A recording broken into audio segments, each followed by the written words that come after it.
Selamun Aleyküm saygılı vatandaşlarım, dindaşlarım. Dini yayınımız başlandı. Canlı efirde çalışamız. Bugünkü sohbetimizin ismi ya da adı ceza amelinin meyvasıdır. Men hatırlatam, biz canlı çalışamız. Telefonlarını görebilirsiniz ve bizim sohbetimizge de koşulabilirsiniz. Bismillah deyip başlayık. Bismillah ve salatu ve selamu ala Resulillah. Rabbi şrah li sadri ve yessir li emri ve ahlul uqdeten min lisani. Ya Rabbim gönlümüzle temizle, samimi olayıq da, dilimiz samimi olsun da, fikrimizde en yaxşı şekilde izah etsin.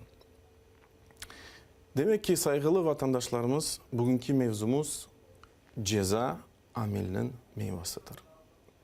Bu ne demektir? Bu aslında böyle bir kutsi, azim bir kaidedir. Ve nasıl Allah subhanahu teala maddi kanunlarını yarattı ve bütün bu zeminde gerçek olan maddi kanunlar çalışa, öyleyse de böyle ruhi kanunları var. Kur'an-ı Kerim'de bu kanunlar sünnetler gibi adlandırılır. İşte bu kaidelerden sırasında ya da kanunların sırasında bu kaidedir ya da kanun. Bu kanunu açıklamak için ben sizge canlı, gerçek peygamberlerin aleyhissalatü vesselam hayatından vereceğim. Tarihi örnekler vereceğim Allah kısmet etse. Başlayık İbrahim'den aleyhisselam. Bilemiz ki İbrahim aleyhisselam en büyük peygamberlerden idi. En azim peygamberlerden idi. Ve bu peygamber aleyhissalatu vesselam çok dürüst idi. Hanif idi. Tek Allah'a inanar idi. Tek Allah'a umut eder idi. Ve o tabii ki öz halkını davet etti. Öz babasını davet etti. İslam'a, gerçek iman'a. Ama onlar hep ona karşı çıktılar. Onlar hep ona tehdit ettiler. Hatta babası dedi, ya İbrahim, beni bırak ya da ben seni taşlarını atarım da ve öldürürüm. Ama neticesinde tabii ki İbrahim aleyhisselam o davasından vazgeçmedi. Çünkü o peygamber, onun boyunda büyük bir risaleydi, büyük bir davaydı. Ve Allah subhanahu teala ona o davayı insanlara tebliğ etmeye farz etti. Ve neticesinde biz bilemiz ki onun halkı onu aldılar da ne yaptılar onu? Bütün urbalarını çıkarttılar. Böyle yalanaya kaldı, urbasız ve onu ateşte yakmaya istediler. Ve işte o an geldiğinde geldi melek İbrahim yanına ve sordu, dedi ki Allah subhanahu teala bana emir etti sana gelmeye. Ne emir edersin? Ama İbrahim aleyhisselam cevap verdi, ben senden bir şey istemiyorum. Ben tek Allah'tan isterim. Ve o anda Allah subhanahu teala emir verdi. Emir verdi ve ayette ya naru kuni bardan ve selamen ala İbrahim. Ve bilemiz ki Allah tek bir söz verse o artık yeterlidir. İnnema amruhu kun feyekun. Ve Allah subhanahu teala dedi ki ey nar, sen sağlıklık ol ve selamet ol İbrahim için. Nasıl İbrahim aleyhisselam dürüst oldu ve samimi oldu Allah yolunda, bu büyük davanın üzerinde o kadar da o şekilde de, o vaziyette de Allah'tan subhanahu teala yardım ve destek bedel keldi. Allah subhanahu teala bizzat özü bu şeye karıştı. Özü emir verdi ve ayttı ki ya naru kuni bardan ve selaman ala İbrahim. Ve ondan gayrı Allah subhanahu teala bilemiz ki bu hadiste geçe Peygamberimiz Muhammed sallallahu aleyhi ve sellem anlatar bizge. Kıyamet günü Allah subhanahu teala biz bilemiz ki kıyamet günü bütün insanlar peyda olacak yerden Allah subhanahu teala yeniden onlarını ihya edecek, yaratacak ve bütün hepimiz urbasız olacağımız. Ve Allah subhanahu teala bizzat İbrahim'le birinci mahluk olarak urbağa gidirecek. Ne için? Çünkü o bu iptiladan, bu sınavdan öyle geçti. Çünkü halkı onu urbasız kaldırdılar ve öyle hakaret etmeyi ona istediler. Ve işte Allah subhanahu teala ona böyle bir mükafat, bedel bağışlayacak kıyamet günü. Başka bir örnek. Allah indi mesela Hatice radıyallahu anha. Ummahatul müminin. Birinci Peygamberimiz Muhammed sallallahu aleyhi ve sellem apayı, kadını. Bilemiz ki o birinci İslam'ı kabul etti. O birinci o ağır vakitte Peygamberimizge Muhammed sallallahu aleyhi ve sellem inandı, işandı. O maldan, mülkiyetten Peygamberimizge Muhammed sallallahu aleyhi ve sellem destek etti. O daima o yoldaşına, o akayına itaat etti. Sözüne karşı çıkmadı. Nasıl bugün zamani vakitte apaylar o akaylarga karşı çıkma severler, tıl kaytarma severler, zorluk çıkartma severler. Ama Hatice tamamen bir örnek idi, bir ideal idi. O daima itaat eteydi, daima yardım eteydi Peygamberimizge Muhammed sallallahu aleyhi ve sellem. Ve eğer bir şeyini kabul etti. Bilemiz ki Mekke etabında Peygamberimiz Muhammed sallallahu aleyhi ve sellem Ramazan ayında küteydi mağarga, Hira mağarında. Ve anda yalnızda kalıp Allah subhanahu teala ibadet eteydi, tefekkür eteydi. Ve Hatice erkun Peygamberimizge Muhammed sallallahu aleyhi ve sellem yemek, aş getireydi. Erkun. O demedi ki sen beni neye kaldırdın, evde yoksun, kandasın, ne yapasın vesaire. Yok. O şamata çıkartmadı. Akayı ne istediğini, ne yapkanına destek daima veriydi. Ve onun için bedeli de mükafat adı öyle de geçti. O olmazdan evvel Cibril, bizzat Cibril aleyhisselam Peygamberimizge Muhammed sallallahu aleyhi ve sellem geldi ki ve aytti bağışla yaxşı kuvvançlı bir haber Hatice'ye. Ona bir ev bağışlanacak. Cennette tabi. La sahaba fihi ve la nasab. Ve o evde ne şamata olur ve ne yorgunluk olur. Ne için bizzat şamata ve yorgunluk geçiyor? Çünkü o şamata çıkartmadı akayına. O zorluk çıkartmadı akayına. O daima destek oldu. Daima yardımcı oldu akayına. İşte nasıl insan bu dünyada davransa, nasıl insan bu dünyada hareket etse, hatta bu dünyada ve tabii ki gelecek dünyada aynı şekilde, aynı sıfatında ya da cezasını çekecek ya da mükafatını alacak. Başka örnek alayım. Nemrut. Bilemiz ki Nemrut bir zalim idi. Büyük bir zalimlerden. O İbrahim aleyhisselam vaktinde yaşaydı. O daima aytaydı, men ilahım, men Rabbim, men insanları yaşatır, hayat bağışlarım ya da hayatlarını alarım, öldürürüm. Böyle aytardı. Ve o istedi ki İbrahim aleyhisselam hakaret etmege. Onu öldürüp, başına vurup da hakaret edip de böyle şekilde vurup öldürmege. Ama neticesinde ne oldu? Allah subhanahu teala bir tane böcekten bunu reddetti, defetti. Bu böcek burundan kırdı, ta miyine kadar çıktı. Ve bu böcek ya da çıbın hareket etkende düşününüz ki yani bir tasavvur etiniz vatandaşlarım.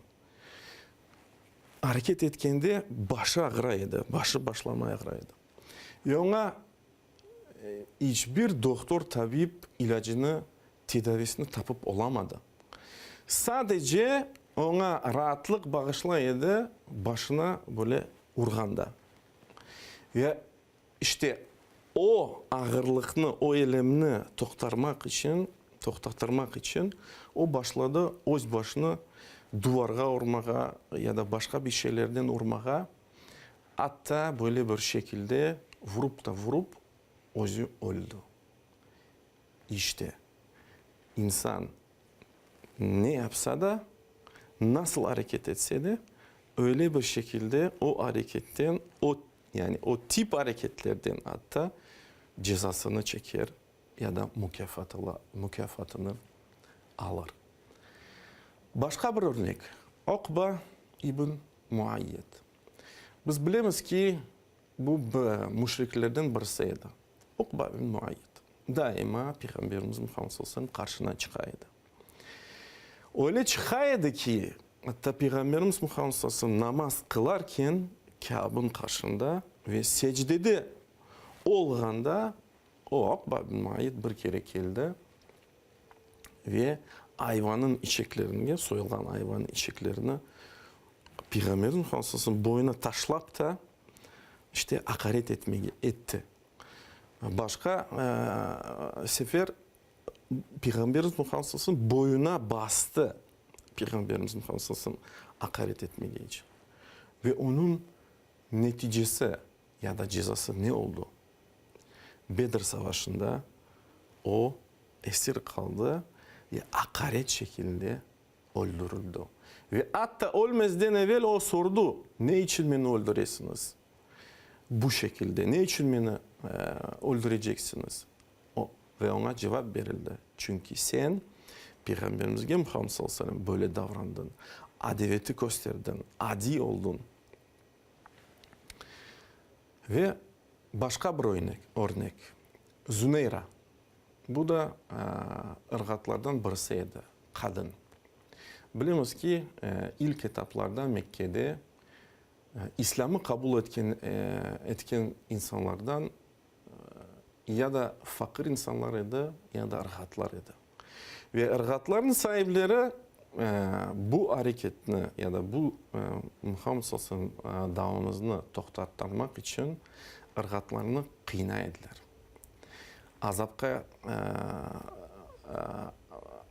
Azap verediler ya da ceza verediler onlara.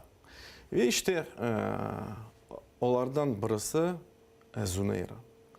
Onun sahibi o da kadın idi. Emir verdi, Züneyra'nı bayladılar. Su vermediler. Ondan sonra hatta nazarını kaybetti, yani kör oldu. Ama sahibi o kadın onun Züneyra'dan kuleydi, ayetaydı. Ya senin imanın gerçek olsa, senin Rabbin varsa, sen Allah'a subhanahu teala dua etti. Seni sana kendin nazarını bağışlasın. Kör olmaysın. Öyle dua et ki bakalım. Ve Züneyra gerçek dedi. Bu vaziyette kalıp, bu durumda kalıp Allah subhanahu teala dua etti de ve Allah subhanahu teala ona kaytardı. Nazarını kaytardı. Ama böyle iş bitmedi. Geldi bir vakit ve Züneyra'nın sahibi o kadın elem çekmeye başladı. Başı ağrımaya başladı. Nasıl Nemrut'ta oldu, aynı şekilde de onda oldu.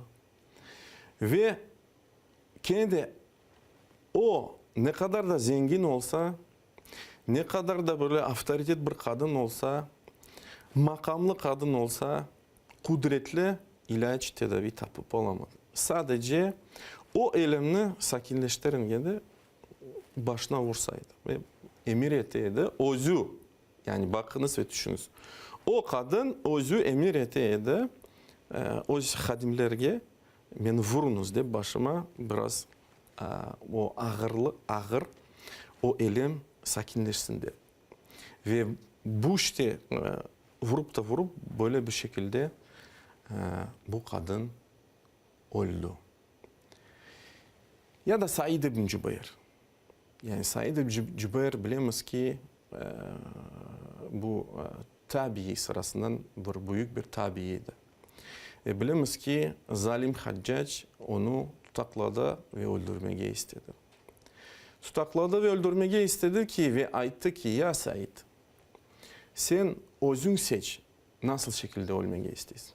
Ama Said bu kaideni anlap da bu Allah'ın subhanahu teala kanunu anlap da ona dedi yok öyle değil. Haccac, ey Haccac sen özün seç de nasıl ölmeye istesin. Ne için öyle etti? Çünkü o anlaydı. Nasıl Haccac'ını öldürse öyle şekilde de o ölecek. Ya da tarihi gerçek bir zamani vaktin bir sizge hadisi anlatacağım.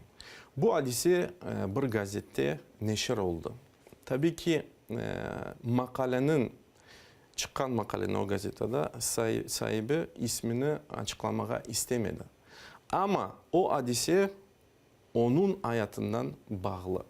Çok dikkatli dinleyiniz saygılı vatandaşlarım. Çünkü bu hadise pek yani timsalidir. Ve gerçek hayattan. Bu makalenin sahibi genç idi.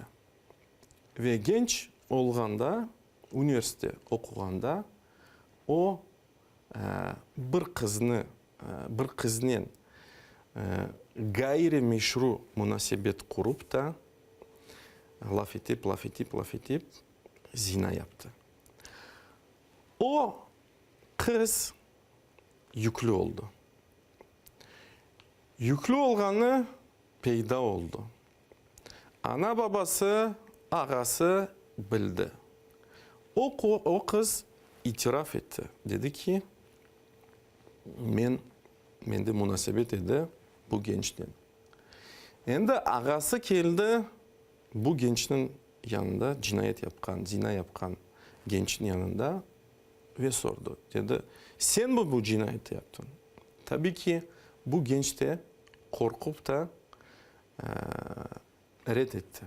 Kabul etmedi. Dedi ki, men bilmeyeyim. Kim bunu yaptı? Sen bar da tetkik yap. Bilmeyeyim. Kandan yüklü oldu senin tatan, ablan.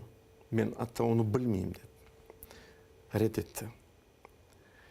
Ve geçti yıllar geçti. Bu genç şimdi özü evleni. Özü evleni de ve birinci gecede de onun elinde apayı ona itiraf etti. Dedi ki ben evvelden zina yaptım. Yani itiraf etti ona. Tabii ki yani bu Müslümanların arasında böyle nasıl diyeyim yani acayip bir durum. Yani kız akayga çıka da ve ortaya çıka böyle bir hadise o bekar olmaganın. Ve o kadın yani o apay ona yalvara. Ayta ki ya sen beni sakla da Allah seni saklasın. Yalvara ona. Ağlap yalvara. Ve işte bu genç şimdi akay bunu kabul etti. kabul etse ki Allah subhanahu beni bana böyle ceza verdi deyip bunu kabul etti. Ama saygılı vatandaşlarım, böyle de bu hadise bitmiyor. Geçe yıllar, yani bu aile normal yaşay.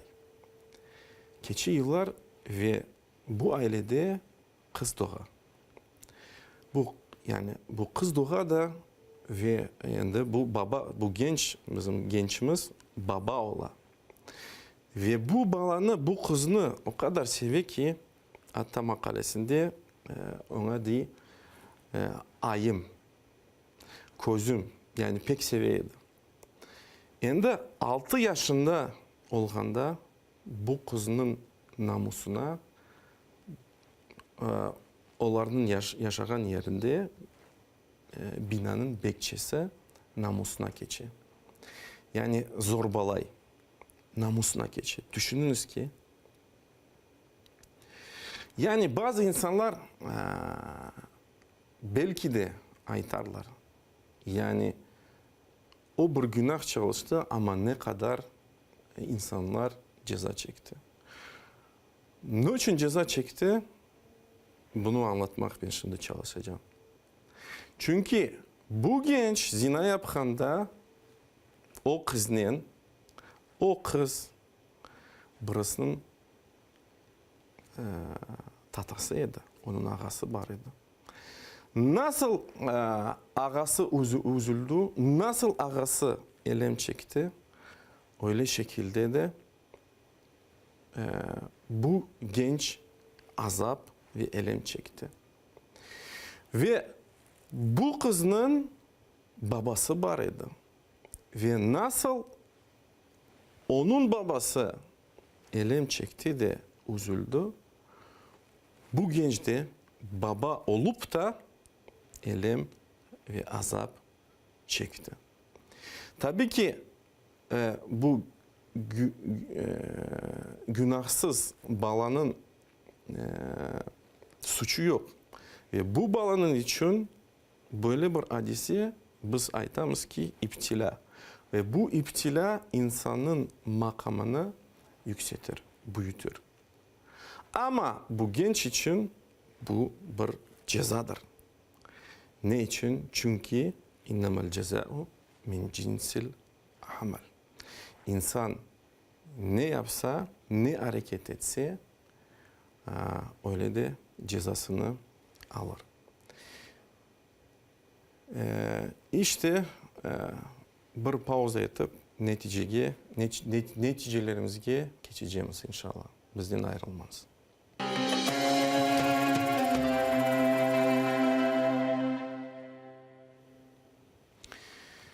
Netice olarak saygılı vatandaşlarım, yani bu tabii ki bütün örnekler değil. Ben daha bayağı bir örnekler sizge hazırladım. Ama bu bütün örneklerinin manası, terin manası biz anlasak da ne olur? Yani bizim hayatımızda ne değişebilir?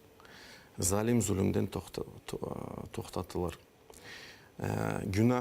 Günahkar olan insan salih olur. Yani insan yeter ki bunu anlasın. Ve ben şimdi de kaydettim ve aytam. Kim bugün de bugün öz halkına, öz vatanına hakaret etip de bu Rusya'daki işgallerinin işbirliği tutsa da kim öz vatanına, öz halkına ihanet etse de öyle bir ihanet öz hayatında, öz akrabaların içinde, öz ailelerin içinde, öz işlerinde beklesin. İşte geliniz beraberlikte dinimizni yaxşı anlayıp, terin anlayıp, dinimizge kavuşayıp, sarılayıp. Zira biz bunu yapmasak, inanınız ki Allah subhanahu teala bizge galibetini bağışlamayacak saygılı vatandaşlarımız. Subhanakallahumma bihamdik, la ilahe illa ent, nestağfiruka Allahumma ve netubu ileyk. İleride görüşürüz.